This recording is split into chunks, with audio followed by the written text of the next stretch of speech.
estamos hoy aquí en entrevista exclusiva con nuestro amigo Juan Ignacio, hijo del maestro Ignacio López Tarso. Hola, ¿cómo te va? Muy bien, Jorge Huerta, soy Juan Ignacio Aranda. Aranda, exactamente. Gracias. Bueno, pues bien, estoy bien. Pues estoy van a estrenar. Sí, ¿verdad? Ayer, como a las... Y las tormentas que están al día, hay que cuidarnos. Sí. Así no es. No es solamente la pandemia, es el sismo, es la tormenta, es cuidado, hay que andar con cuidado últimamente. Vivimos en una época peligrosa. Así es, y curiosamente el año pasado también fue en el 7 de septiembre, ¿no? Sí, coincide el mes patrio, se está volviendo el mes sísmico para los mexicanos, caray. Sí, caramba, pero bueno, todo bien. Oye, pues pasando al tema, van a estrenar mundialmente esta obra. Explícame cómo es este proceso, el proyecto, cuánto tiempo duró para que tú lo pudieras realizar junto a tu papá. Mira, este es el sexto streaming. Yo desde que empezó la pandemia, con mi papá he estado haciendo obras virtuales. Esta es la sexta. Hemos hecho 5. Desde que empezó la pandemia, ahorita esta será la sexta.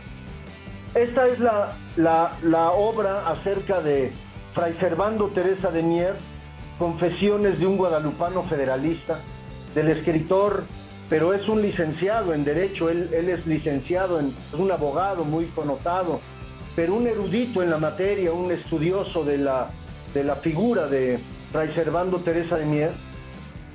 Y es un streaming que vamos a transmitir, está grabado y lo vamos a transmitir, no es en vivo como se hacen otros proyectos de teatro virtual. Este es un proyecto grabado. Se va a transmitir el viernes 10 de septiembre a las 7 de la noche, el sábado 11 de septiembre a la 1 y a las 7, y el domingo 12 de septiembre a la 1 y a las 7. En total son 5 funciones. El boleto, todo es virtual, ¿ok?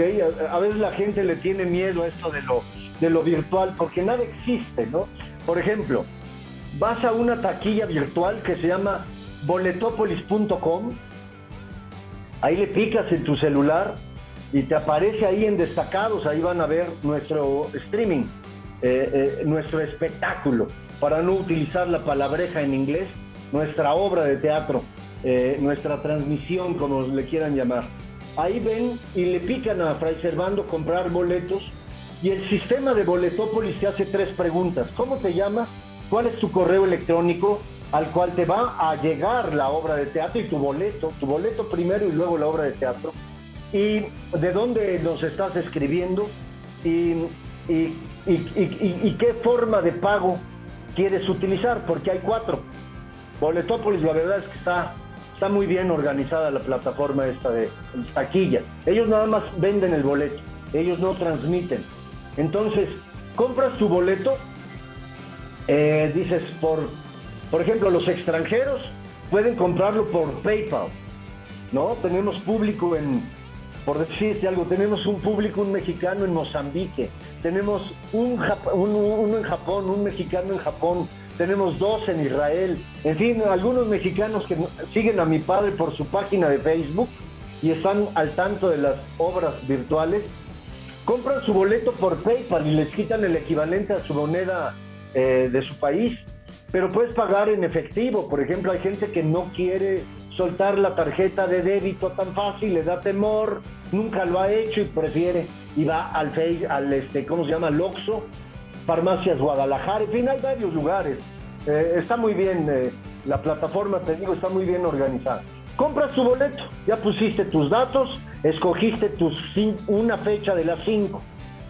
Y hay 2 costos, Jorge, y auditorio de Enfoque. Hay 2 costos para todos ustedes en Puebla y todo el mundo, porque esto lo ve cualquier persona en el mundo.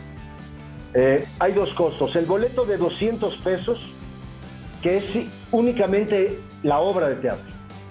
Y el boleto de 500 pesos, que es la obra de teatro y una convivencia virtual en vivo con mi padre, conmigo y con el autor de la obra, don Adolfo Arrioja Vizcaíno.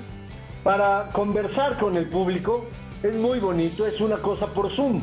Ahí, después, cuando estás viendo la obra, primero te llega tu boleto de Boletópolis a tu celular. Ahí le picas el día, la hora y empiezas a ver el streaming. Cuando se está acabando la transmisión, te llega a tu celular una liga de Zoom. Ahí nos cambiamos de plataforma.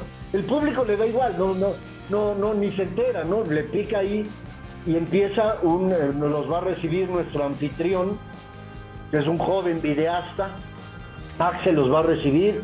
Hola, soy Axel, lo recibo. En unos momentos comenzamos la convivencia. Les recomiendo lo siguiente: todo el mundo apaga su micrófono, me levantan la manita por los 3 puntos a la izquierda y chatear. En fin, yo les voy dando la palabra, yo los voy presentando, va a aparecer su familia en vivo, por favor colóquense. O sea, da todas las instrucciones, ¿me entiendes? Para lograr que esta plática, esta convivencia virtual en vivo sea un éxito. Hemos hecho 3 y la verdad es que han sucedido cosas muy agradables, muy entrañables. El público se siente muy, ¿cómo diré? Sin que suene chocante, se siente muy honrado de tener a López Tarso en la sala de su casa, platicando en vivo con la familia, ¿no? O sea, hay muy buenos anécdotas y comentarios de esto. La obra yo se la recomiendo al público porque Fray Servando Teresa de Mier es un personaje que conocemos poco los mexicanos. Tenemos una idea, pero no muy clara, no muy precisa. Y al leer el libro de don Adolfo Arrioja Vizcaíno, mi padre y yo nos quedamos impresionados, no sabíamos todo lo que ahora sabemos del personaje. Y realmente me sorprende que no se haya hecho una película de Fray Servando, porque además sería una película de acción. No tienes idea la vida que vivió este personaje. Todo está en internet. La gente puede encontrar sus cartas, sus discursos, sus sermones. Toda la obra está impresa, no impresa, está virtual en internet. Por ejemplo, su discurso de las profecías, que fue un discurso político, parece que está describiendo al México actual, de lo premonitorio, de lo visionario que tenía este hombre, un erudita, un políglota, un doctor en teología, pero un criollo mexicano, el primer criollo mexicano que invitan a la Basílica de Guadalupe a dar un discurso el 12 de diciembre de 1794, sermón en la Basílica, sermón por el cual lo destierran, lo capturan, lo hacen prisionero religioso y la Santa Inquisición y el Santo Oficio lo comienzan a perseguir. La mitad de su vida vive perseguido por el Santo Oficio. Por poco lo matan. No lo matan y hace una obra enorme, de gran importancia, primero teológica y políticamente hablando. Sus 6 o 7 libros, fíjate este título, lo escribió en 1794, oye el título: Historia de la Revolución de la Nueva España. Nada más, ya desde entonces ella está con la mente de un país libre de los españoles, de una revolución interna, ¿no? Luego te decía, en 1824 escribe dice un discurso en el Segundo Congreso Constituyente, que los diputados, todos los diputados, él es diputado por el estado de Nuevo León, pide la palabra y se echa un discurso tan importante, tan revelador, tan impresionante, que todos los diputados le ponen el discurso de las profecías. Está completito en internet, lo pueden leer. Es un discurso premonitorio, avanzado a su época. Este cuate era un adelantado a su época. La obra les va a gustar porque habla de religión y de política. Y habla de México, de nuestra historia. Mi padre hace a Fray Servando Teresa de Mier por primera vez. Yo interpreto a Miguel Ramos Arizpe también por primera vez, obviamente. Y estamos muy contentos del resultado. La obra es buena. El público no va a conocer, lo vamos a sorprender con muchas cosas, muchos datos de su vida, como su muerte. La muerte todavía es increíble. Nosotros, se acaba la obra y sale fin de la historia, no, imposible. Y sigue una pequeña cortinilla temática de 2 minutos que el público se va a sorprender tanto como cuando yo me enteré de eso. Es la ironía de la vida en contra de un ser humano. La vida fue irónica con él. No sabes cómo lo trató de mal. Ni en muerte descansó Fray Servando. Creo que ya te hablé yo más o menos, Jorge, de lo que le más importa, cómo el público se va a conectar a la obra. Es virtual, es cómodo, es seguro y es barato. No sales de tu casa, todo lo puedes hacer con tu tarjeta de débito y tu celular. Si gustan ir al Oxxo y pagar en efectivo, es un poquito más, dis la vuelta, te dan una contraseña, en fin. Yo a todos los adultos que no se han metido al teatro virtual los invito. Les da miedo, es lo que pasa, a mí también me daba miedo. Déjense ayudar por un joven, por su hijo, por el nieto. Él sabe cómo se compra, él sabe cómo se conecta el celular a una televisión Smart TV. Si el público tiene Smart TV, puede ver la transmisión, nuestra obra virtual, en su tele y le puede subir. Y se toma su café y su vino, cena con la familia, ¿no? Le damos tiempo al público, le recomiendo al público eso, que lo vive en familia. Por 200 pesos, un solo boleto para toda la familia. Entonces es cómodo, seguro y muy barato. Yo los invito a ver 10, 11 y 12. Y si estás de acuerdo, Jorge Huerta y público de Enfoque, a quienes les mando un saludo allá a Puebla de su amigo Juan Ignacio Aranda, invitándolos a este próximo sexto streaming, obra virtual. Aquí está mi padre, ya desayunó, y yo con mucho gusto le cedo el micrófono, Jorge, para que platique con ustedes de su personaje y de su experiencia durante la pandemia, que cómo nos ha tratado. Pandemia, sismos, lluvia. ¡Ah, Dios mío! Piedad, Señor. Ten piedad de nosotros. De todo, ¿verdad? Está muy bien. Perfecto. Oye, nada más, otra pregunta. ¿Cómo fue la adaptación del libro del autor con lo que, pues, esta situación con la que hiciste tú? Sí, mira, el diálogo es muy largo. Yo creo que completo ha de durar unas 3 o 4 horas. Es muy largo para el público. Entonces le hablé al autor y le pedí permiso para adaptarlo, y me dijo que sí, que adelante. ¿Qué es lo que más le interesaba? Es que López Tarso interpretara a Fray Servando, su diálogo. No es un diálogo ficticio, pero muy probable, de los 3 últimos días en la vida de Fray Servando. 2 últimos días en la vida de Fray Servando. Yo lo adapté, le corté lo largo, le corté un poco lo erudito, lo denso. Es mucha información, es impresionante la erudición con la que escribe el licenciado, emulando la erudición del personaje. Era muy erudito Fray Servando. Entonces le corté, lo dejó en 1 hora y 10. Toda la transmisión, desde que arranque hasta el final, va a durar 1 hora y media, porque el licenciado Adolfo Arrioja Vizcaíno nos hizo el honor de grabar un masterclass de historia para situar al público en el momento de lo que va a ver. Sitúa al público en la época, en el momento, qué ha pasado con estos 2 personajes, y habla de lo que ha sucedido antes para entender muy bien lo que vamos a ver. Eso dura 12 minutos, más las recomendaciones y la cortinilla del final, que es la gran sorpresa que todo el mundo se va a llevar. Es igual que me la llevé yo y mi padre. Dura 1 hora y media todo en total. Yo lo adapté, fue una labor muy divertida. Lo más divertido fue ensayar con mi papá, porque nos autodirigimos. Él se dirige, él me dirige, yo lo dirijo, yo me autodirijo, y ahí es muy buena labor ahí entre él y yo de lecturas, porque esto, Jorge, esto es lectura dramatizada. Así es. No leemos en frío, es una lectura realmente sentida, emotiva, tratando de buscar la verdad de la emoción en la actuación. Pero no hay vestuario, no hay maquillaje, no hay escenografía, es dos atriles y un breve decorado muy sencillo. Coloqué una bella imagen de una Virgen de Guadalupe antigua, la versión antigua, un arcón con los libros el fraile Fray Servando, y párale de contar, nuestros dos atriles, mi papá tiene su libreto y lee igual que yo, cambiamos hoja al mismo tiempo, en fin, es una lectura dramatizada.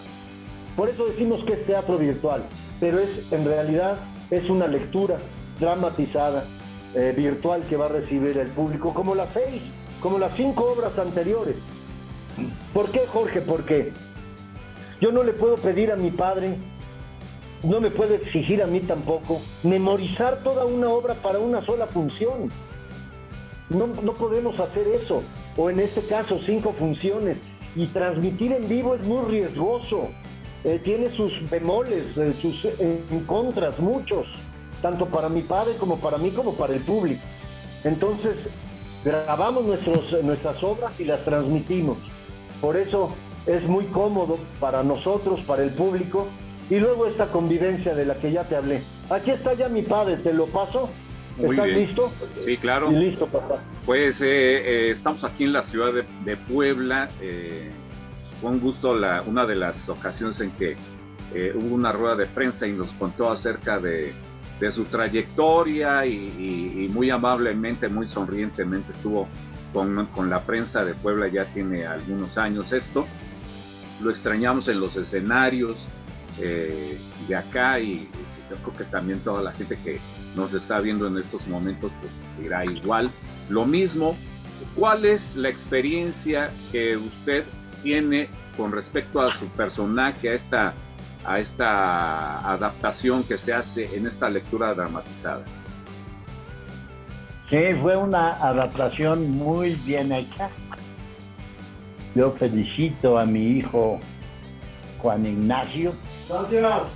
Porque la adaptación es magnífica. Adaptó de un libro muy bien escrito, el licenciado Rioja. Él escribe mucho y escribe muy bien, redacta muy bien. Ha escrito muchas cosas sobre asuntos de la historia de México, sobre todo. Escribió un libro muy interesante sobre la Güera Rodríguez, por ejemplo. Y ha escrito mucho. Y este es un gran libro. Él escribe un libro grande, un libro muy documentado, muy bien asesorado por sus conocimientos de Fray Servando y su vida política y su vida particular, lo mal que le fue, lo bien que le fue, el bien que hizo todas sus opiniones, el futurismo que demuestra Fray Servando en su vida pública desde que era muy joven, y en fin, todo está concentrado en 1 hora, 1:10 que nos dura la lectura, de manera que no perdió personalidad el personaje, no perdió interés el relato. La adaptación, pues, insisto, está muy bien hecha. El licenciado ya la conoce, el licenciado la autorizó, desde luego, dijo sí, muy bien, y lo felicitó, en fin. Y mi personaje es un gran personaje de donde lo veas, para hacerlo, para interpretarlo en teatro, en televisión o en cine. Es un gran personaje y tiene cosas verdaderamente extraordinarias en su vida. Un día, ya enojada la Santa Inquisición con él por su discurso, por su sermón que había dicho en un diciembre. Un día va un piquete de soldados a las 3 de la mañana a su casa, rompen la puerta a culatazos, se meten, lo sacan, ahí le ponen algo encima para que se cubra y se lo llevan hasta Veracruz y lo meten a San Juan de Ulúa preso. San Juan de Ulúa es una cárcel verdaderamente diabólica, porque está sucia, está fea, está húmeda, gotea el techo, le caía una gota de agua constantemente en la cabeza a Fray Servando. Ahí tuvo disentería, tuvo pulmonía, estuvo a punto de morirse en San Juan de Ulúa. Cuando lo dejan libre, lo siguen persiguiendo y él tiene que huir a Europa, se va a España y lo llevan a España a un convento donde lo aíslan de todo, no le permiten visitas, no le dan lecturas, no le dan con qué escribir. Él leía mucho, escribía mucho, nada, no puede ni escribir, ni leer, ni recibir visitas, ni salir. Y ahí está preso, de ahí se escapa. Él elude la cárcel 6 veces durante su vida. 6 veces escapa de las cárceles que le ponía la Santa Inquisición. Nunca se atrevieron a justiciarlo como solía la Santa Inquisición, quemarlo vivo en una plaza pública, algo así, esas barbaridades que hacía la Santa Inquisición. Y como él decía, de la Santa Inquisición, lo santo no es nada, ¿verdad? No es santa, ni Santa Inquisición, ni Santo Oficio. Qué bueno que eso terminó. Pues todo lo que padeció Fray Servando, todo lo que luchó por la independencia de México, todo lo que luchó por crear una república federada, él abogaba por una federación moderada, de acuerdo a nuestra ilustración, decía, porque es diferente la federación que hizo Estados Unidos, que federaron los estados, es una federación muy, muy apropiada y que fue hecha por gente de cultura, que es gente europea que venía con estudios. Es una federación y una república diferente a la nuestra por la calidad de la ciudadanía. La ciudadanía en México es de muy baja cultura, de muy baja educación, de muy baja escuela, y no podía ser lo mismo. Él veía muy bien esta diferencia y la cuidó mucho en su proyecto, que al fin es el proyecto que cuando él regresa, ya casi al fin de su vida, de regreso a México, después de haber estado desde allá luchando con cartas y comunicación como se podía. Estuvo en Inglaterra, estuvo en Francia, estuvo en Italia y en España la mayor parte del tiempo. Y cuando regresa, su proposición ha sido puesta en práctica y ya encuentra una república. Y el presidente de la república es don Guadalupe Victoria en ese momento. Y cuando Guadalupe Victoria sabe que ha regresado a México el cura dominico, son de de la Orden Dominica o de Santo Domingo. Tanto él como su gran amigo don Miguel Ramos Arizpe, que es otro gran luchador de la independencia de México. Y Ramos Arizpe está como secretario de Cultura y secretario de Asuntos Religiosos y esto en el gobierno de Guadalupe Victoria. Y lo reciben y le dan un trato maravilloso después que él venía de pasar penurias, de pasar hambres, de pasar persecuciones, de tener que huir, en fin. Llega a México y lo recibe el presidente Guadalupe Victoria y el secretario de Cultura, que es su amigo, y no solo su amigo, sino de la misma orden que él. Los dos son frailes, Fray Servando y Fray Miguel Ramos Arizpe, de modo que se conocen muy bien y son muy grandes amigos que nunca habían dejado de comunicar. Y lo reciben en Palacio Nacional, le preparan ahí una habitación muy elegante, sábanas de seda, buena comida, servidumbre, vigilancia, en fin, todo muy bien.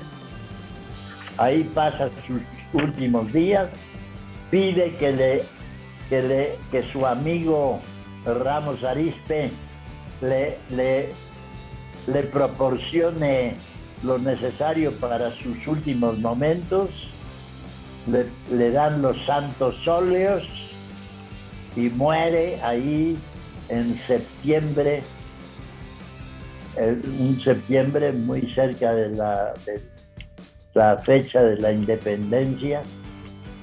Muere en Palacio Nacional, un gran personaje que yo admiro mucho por la cantidad de peripecias terribles que tuvo que solucionar, pero fue un hombre siempre de una visión muy clara, de una participación muy profunda en la política. Sabía mucho, había estudiado mucho y era un hombre muy bien preparado. De modo que es una vida muy interesante. Para mí como actor, como intérprete, que mi vida es contar historias, pero contar historias válidas. Nunca he contado historias superficiales y tontas.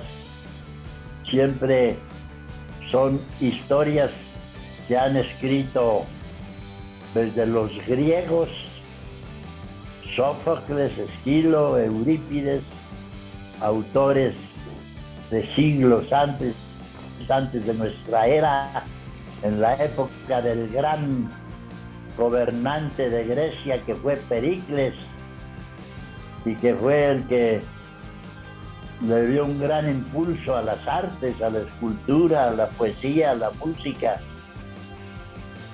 Desde entonces, estos grandes escritores, ya he tenido el gusto, el gran honor, la gran satisfacción de interpretarlos. He interpretado el Hipólito de Eurípides, el Edipo Rey de Sófocles y Edipo Rey en sus dos épocas, cuando es rey realmente y cuando ya es un pobre mendigo que va por el desierto comiendo lo que le da la gente, y así llega a Atenas ya a los 80 y tantos años. Los dos periodos de Edipo Rey tuve la oportunidad de interpretarlos 30 años después uno de otro. Primero Edipo Rey joven, rey, con poder, con fuerza, cuando se da cuenta de que su esposa es al mismo tiempo su madre, y que el que acaba de matar en el camino es su padre. La tragedia terrible de Edipo, que hace que al conjuntarse las dos corrientes, la muerte del padre y estar casado con su propia madre y tener hijas con él, con ella,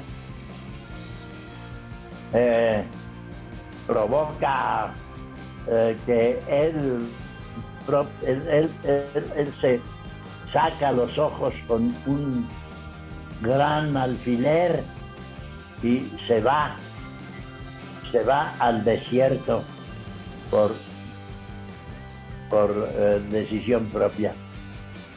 Pues desde los griegos, contar historias, que ha sido mi carrera durante 73 años que tengo como actor, que desde los griegos, los clásicos españoles como Lope, como Calderón, como Vélez de Guevara, Guillén de Castro, Fernando de Rojas, los grandes autores del siglo de oro español, y luego en el siglo XVI, XV, XVI, XVII, Shakespeare, Molière, en fin, y luego los modernos. De México, pues todos. He interpretado a Uxigli, a Vicente Leñero, a Carballido, a Sergio Magaña, a Hugo Argüelles, en fin, a todos los autores mexicanos, y a los norteamericanos, Arthur Miller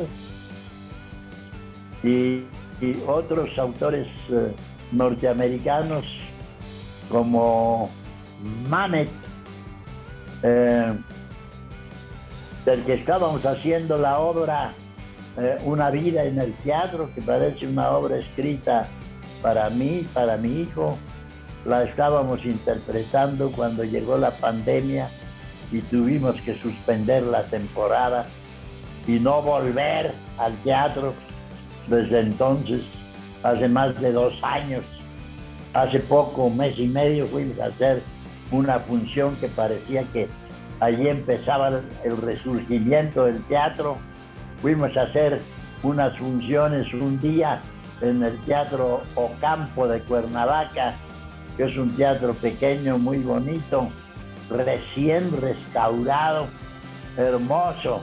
Hicimos una ceremonia donde estuvo mi amiga Elsa Aguirre, que fue mi compañera en una película de hace 60 o 70 años que hicimos juntos, y ella es mucho más joven que yo. Yo le llevo pues por lo menos unos 6, 8 años, y ella está preciosa, guapísima, joven todavía, muy hermosa. Elsa Aguirre estuvo con madrina en el Teatro Campo de Cuernavaca, y terminando la segunda función de Cuernavaca, otra vez la mala noticia, que reducen del 50% al 30% lo de teatros, y que hay que cerrar los teatros, y que hay que volver, que la pandemia está regresando, que otra vez está muy grave, y eso nos está pasando en el momento actual otra vez. Tenemos 20,000 contagios al día en la Ciudad de México, eso no puede ser. Ya estamos otra vez, y la gente no quiere vacunarse, mucha gente, y la gente no quiere usar el tapabocas, y la gente va a las aglomeraciones y va a los bares en la noche donde está aquello así repleto de gente. Eso no puede ser. Por eso estamos otra vez en la tercera etapa terrible de la pandemia. Bueno. Pues este es un estreno mundial. Les deseo mucho éxito. No sé si después de esta presentación, de estas funciones que van a tener, posteriormente tengan pensado, ya cuando pues en un determinado momento se regrese a la normalidad, poner esta versión ya para montarla en un teatro? No, Definitivamente no. no. La adaptación no está pensada para teatro. Está pensada, ligada para 1 hora. 1:10 nos dura la grabación. Para eso está pensada la adaptación que yo he elogiado mucho que hizo Juan Ignacio Migo, pero no es apta para el teatro.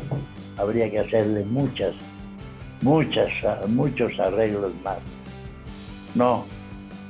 Para volver al teatro volveremos con la misma obra que estábamos haciendo y ya tenemos en proyecto 2 o 3 cosas más pensadas para hacer el teatro en cuanto se pueda. Pero en cuanto se pueda, lo primero que haremos será volver con la misma obra, Una vida en el teatro, que este hombre escribió, David Mamet, que la escribió hace 40 años y parece que la escribió pensando en Juan Ignacio Migo y en mí. Para los dos nos va perfectamente la historia y tiene la gran particularidad de que sucede en un camerino. No hay ninguna otra obra en el teatro en el mundo que en el escenario se represente un camerino, es decir, un camerino donde llega el actor, se cambia, se viste, se pone el traje, piensa en el personaje, se maquilla y sale a escena. En el camerino está hecha la obra y en el escenario, y el público ve lo que pasa en un camerino entre 2 actores, uno viejo y uno joven, con experiencias diferentes, con puntos de vista diferentes, pero muy amigables los dos. Y ese tipo de obra es lo que estamos haciendo, lo que estábamos haciendo, lo que cortamos con la pandemia, lo que volvimos a hacer en Cuernavaca y lo que pensamos a reanudar cuando se pueda reanudar una temporada de teatro, porque en este momento está todavía otra vez al 30% y eso está plenamente comprobado que eso no puede funcionar. El 30% de asistencia en un teatro no da para nada y además es incomodísimo para el público. Está el teatro vacío, por allá una pareja, por allá la otra, no, eso no. El 30% no puede ser. El 50% pues apenas da para los gastos, ¿no? El 50% tampoco es útil para una temporada larga. A nadie le entra con esas restricciones. Tendrá que ser como era antes, al 100%, y que la gente vaya cómodamente y se siente donde debe ser, junto a otras gentes en el mismo teatro, no como es ahora, que son dos vacías, 2 ocupadas, 2 vacías, 2 ocupadas, 2 vacías, 2 ocupadas en todo el teatro. Pues eso no es posible. Muy bien, pues... De modo que no está pensado Fray Servando Teresa de Mier para una obra de teatro. Será para este streaming, que yo espero que a la gente le interese, que la gente vaya y que nos veamos a platicar después de la función de las 7, los 3 días, viernes, sábado y domingo, 10, 11 y 12, que ya es en esta semana. El próximo viernes, pasado mañana, el próximo viernes, sábado y domingo, a las 7 de la noche los 3 días, y sábado y domingo otra función a la 1 de la tarde. De modo que yo espero que al público le interese, que al público le guste y que luego quiera comentar algo con nosotros o que quiera preguntar algo o que simplemente vernos 20 grupos, 20 personas, 20 familias en una reunión después de las dos funciones del sábado y el domingo. Ese es el futuro inmediato.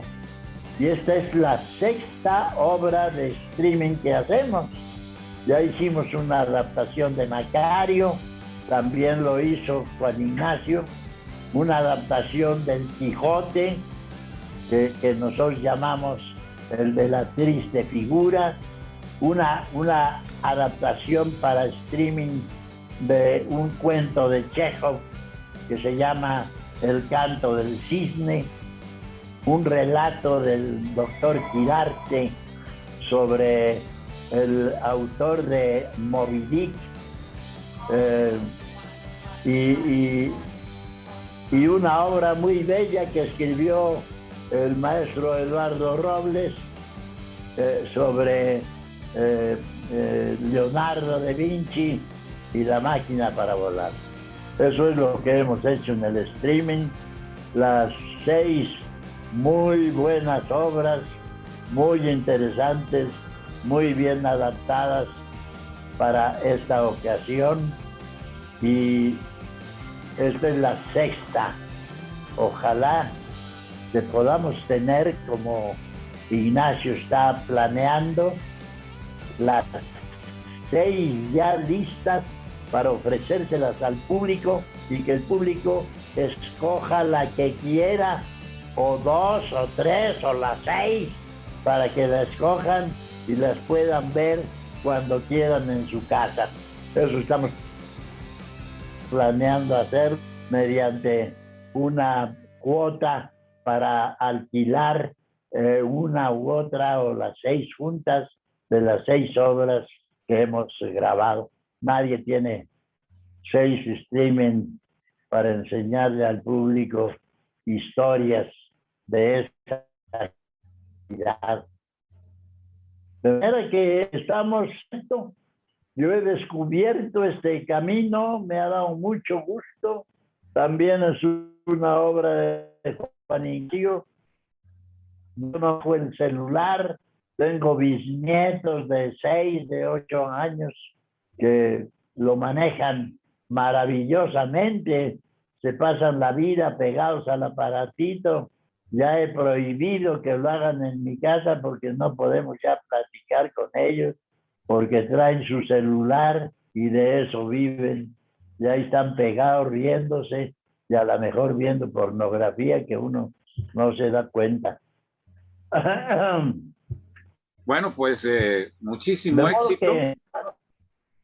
Muchísimo éxito para estas funciones, les deseo a los dos, los estaremos ahí también viendo, y pues ha sido un gusto, un gran gusto poderlos entrevistar y informarnos acerca de todo, de este proyecto tan intenso, tan bueno, tan emocionante, ¿no? Un saludo a Enfoque en Puebla, un saludo a todos ustedes por allá. Muchísimas gracias. Mucho éxito. Gracias a usted por su hospitalidad en su difusora. Muchas gracias. Gracias. Hasta luego.